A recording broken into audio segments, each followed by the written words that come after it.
Okay, whoa. Hang on, guys. We've only gone an hour and 20 minutes. I'll keep going. 1 year after taking office, Joe Biden held a rare press conference with the Beltway media. How long are you guys ready to go? You want to go for another hour or two? Yes, there were the expected slips. I'm a capitalist. But what was striking was a number of contradictions, including in how he rates his administration's performance. It's been a year of challenges, but it's also been a year of enormous progress. You see, despite all this progress, Mr. Biden says he's struggled to get anything done because of the opposition party. I did not anticipate that there'd be such a stalwart effort to make sure that the most important thing was that President Biden didn't get anything done. What was rare for a Biden press conference is that this time, some of the Washington press corps pushed back. Is there anything that you are confident you can get signed into law before the midterm elections? Yes, I'm confident we can get pieces, big chunks of the Build Back Better law signed into law. Already, Mr. Biden has realized his full Build Back Better agenda is a non-starter. I think we can break the package up, get as much as we can now, and come back and fight for the rest later. He then had this to say about the last election, despite his party's claims of voter suppression. We had the highest voter turnout in the history of the United States of America.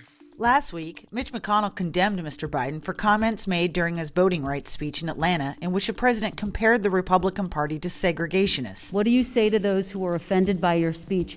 And is this country more unified than it was when you first took office?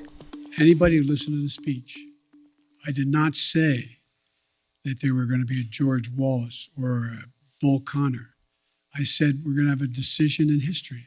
I think Mitch did a real good job of making it sound like I was attacking them. Another contradiction came with Mr. Biden's comments surrounding the tensions at the Russian and Ukrainian border, following the president's usual bombast. He's never seen sanctions like the ones I promised. Came this very concerning comment. Depends on what it does. It's one thing if it's a minor incursion and then we end up having a fight about what to do and not do, etc. Yes, Mr. Biden did go on to reiterate that Russia would pay the price should they invade, but it sounded like he was saying a small incursion would be acceptable. Where there's Russian forces crossing the border, killing Ukrainian fighters, etc. I think that changes everything. But it depends on what he does, is actually what extent we're going to be able to get total unity on the NATO front. But perhaps the biggest contradiction of the nearly 2-hour-long press conference came with this question. Why are you trying so hard in your first year to pull the country so far to the left? Well, I'm not. I don't know what you consider to be too far to the left. You guys have been trying to convince me that I am Bernie Sanders. I'm not. I like him, but I'm not Bernie Sanders. I'm not a socialist. Yet Mr. Biden's policies are exclusively driven by the progressive left. How do you plan to win back moderates and independents who cast a ballot for you in 2020, but polls indicate aren't happy with the way you're doing your job now? I don't believe the polls. We've seen stalemate, we've seen things being stymied.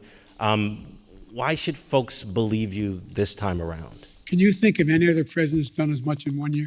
We can. Ronald Reagan.